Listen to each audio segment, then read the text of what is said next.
అధ్యక్ష, చిత్తూరు జిల్లాలో పడమటి ప్రాంతాలు పూర్తిగా కూడా కరువు ప్రాంతం.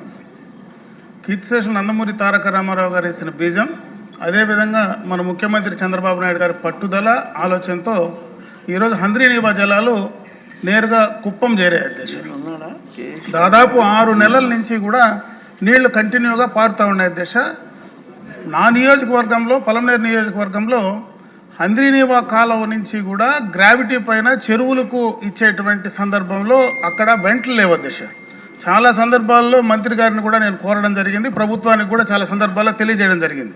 నీళ్లు వెళ్తున్నాయి కానీ ఎక్కడంటే అక్కడ రైతులు దాన్ని కట్ చేసి తీసేటువంటి పరిస్థితి కనపడుతూ ఉంది. అధ్యక్ష, అలా కాకుండా రేపు రాబోయే సీజన్లో అయినా నేరుగా వెంటలు ఏర్పాటు చేస్తే నేరుగా చెరువులకు గ్రావిటీ పైన నీళ్లు తీసుకురావడానికి అవకాశం ఉంటుంది. అధ్యక్ష, మీ ద్వారా నేను ప్రభుత్వాన్ని కోరేది, దయచేసి రేపు వచ్చే సీజన్కైనా వాటిని ఏర్పాటు చేయమని చెప్పి నేను కోరుకుంటున్నాను. అధ్యక్ష.